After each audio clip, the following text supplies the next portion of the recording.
Hello!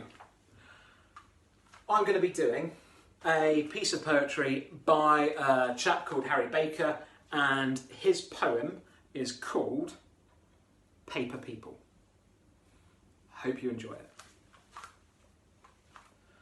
I like people. I'd like some paper people. Baby purple paper people, maybe pop-up purple paper people, proper pop-up purple paper people.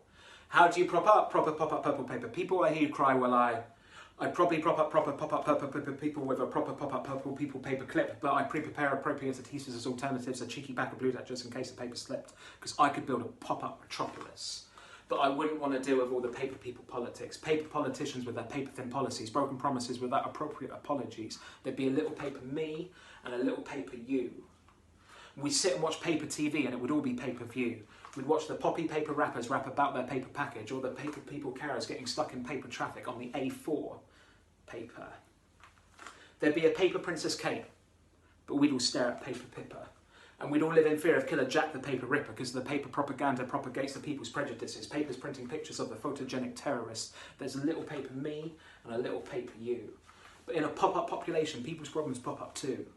There'd be a pompous paper parliament who remained out of touch, who ignored the people protest about all the paper cuts, and the peaceful paper protest would get blown to paper pieces by the confetti cannons manned by preemptive police. And yes, it'd still be paper money, so there'd still be paper greed.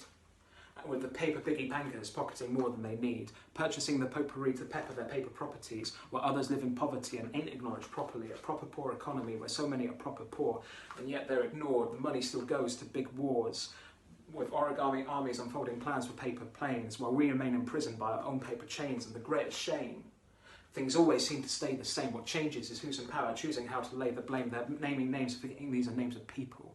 Because in the end, it all comes down to people. I like people. Because even when the situation's dire, it is only ever people who are able to inspire. And yes, on paper it's hard to see how we'll or cope, but at the bottom of Pandora's box there's still hope, and I still hope because I believe in people. People like my grandparents who have taken time of their day each morning to pray for me. That's 7,892 days straight of someone checking I'm okay, and that's amazing. People like my aunt who puts on plays with prisoners. People who are capable of genuine forgiveness. People who give everything expecting nothing in return. People have potential to be powerful. And even though those in power tend to pretend to be different, we don't need to succumb to the system. A paper population is no different.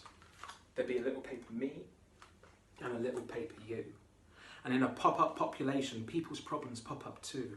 Yet even if the whole world fell apart, I know we'd still make it through, because we're people. Thank you. That's it. See you later.